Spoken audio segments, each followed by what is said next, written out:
கடலூர் மாவட்டம் பரங்கிப்பேட்டைக்கு அருகில் கடலில் ஒரு 18 கிலோமீட்டர் தூரத்தில் 4 ஹைட்ரோ கார்பன் கிணறுகளை அமைக்கிறதுக்கு 425 கோடி ரூபாய் செலவில் அமைக்கிறதுக்கு ஹிந்துஸ்தான் ஆயில் எக்ஸ்ப்ளரேஷன் கம்பெனின்னு ஒரு தனியார் நிறுவனம் அனுமதி கோரி தமிழ்நாடு கடலோர மண்டல மேலாண்மை ஆணையத்துக்கிட்ட விண்ணப்பத்தை கொடுத்துருக்குது.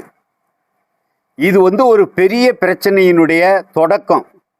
பக்கத்திலேயே ஓஎன்ஜிசியும் வேதாந்தா நிறுவனமும் பெரிய பகுதியில் எண்ணெய் கிணறு அமைக்க காத்திருக்கிறாங்க. இதை தொடக்கத்திலேயே கிள்ளி எறியணும் தமிழ்நாடு அரசு. இதில் வரக்கூடிய பாதிப்புகளை நம்ம எல்லாரும் தெரிஞ்சு வச்சுக்கணும். ஏதோ எண்ணெய் கிணறு 18 கிலோமீட்டருக்கு அந்தாண்டுன்னு கருதக்கூடாது. அது ஷேலோ வாட்டர்னு சொல்லக்கூடிய பகுதி. அதாவது இந்த தமிழ்நாட்டினுடைய கடலோர பகுதியை பெரிய அளவுக்கு பாதிக்கும். அவங்க அங்கே எண்ணெய் கிணறு அமைச்சா ரசாயனமும் எண்ணெய் கசிவும் அந்த பகுதியை கலந்து கடல் சூழலுங்கிறது சுத்தமாக வீணாக போயிடும். அது மட்டும் இல்லாமல் நில அதிர்வு சோதனைன்னு ஒன்று நடத்துவாங்க.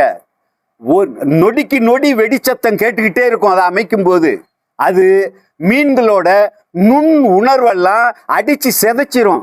அந்த பகுதியில் ஒன்று மீன்கள் செத்து போகும் அல்லது மீன்கள் வெளியேறிடும். அந்த பகுதி மீன் வளம் இல்லாத கடற்பகுதியாக மாறும். அது மட்டும் இல்லாமல் அது ஒரு அலையாத்தி காடுகள் இருக்கக்கூடிய பகுதி. அந்த அலையாத்தி காடுகள் என்பது ஒட்டுமொத்தமாக அழிஞ்சு போகும்.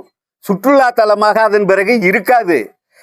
கடற்கரை பகுதி முழுமையாக அது பாதிக்கப்படும். மீனவர்கள் மீன்பிடி தொழிலை இழந்து அங்கிருந்து வெளியேறுவாங்க.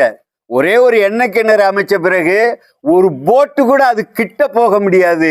அதை அடிச்சு விரட்டுவாங்க. அதன் பிறகு அது சட்டவிரோதம் அந்த பகுதிக்குள்ளார நுழையிறது. ஆகவே இவ்வளவு ஆபத்துகள் இருக்கு. இவங்க அனுமதிச்சிட்டா பெரிய பெரிய நிறுவனங்கள் தொடர்ந்து அமைக்கிறதுக்கு காத்துக்கிட்டு இருக்காங்க.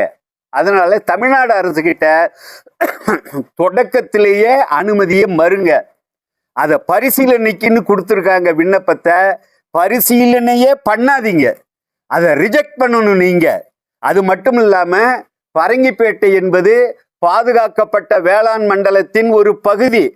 கடலூர்ல 5 வட்டங்கள் பாதுகாக்கப்பட்ட பகுதி. அதுல ஒன்று பரங்கிப்பேட்டை. பரங்கிப்பேட்டையினுடைய அந்த வேளாண் மண்டல பாதுகாப்பு பகுதியில இந்த பகுதியும் வரும், கடற்பகுதியும் வரும். 18 கிலோமீட்டர்னு சொன்னா ஒரு மாநில அரசுக்கு கடல் கரையிலிருந்து 22 கிலோமீட்டர் வரைக்கும், அதாவது 12 நாட்டிக்கல் மைல் மாநில அரசினுடைய அதிகாரத்துக்கு உட்பட்டது தான். அதனால உடனடியாக தன்னுடைய அதிகாரத்தை தமிழ்நாடு அரசு நிலைநிறுத்திக்கணும். அதுக்குள்ளார அனுமதிக்க கூடாது. போன அரசு அனுமதிக்கல.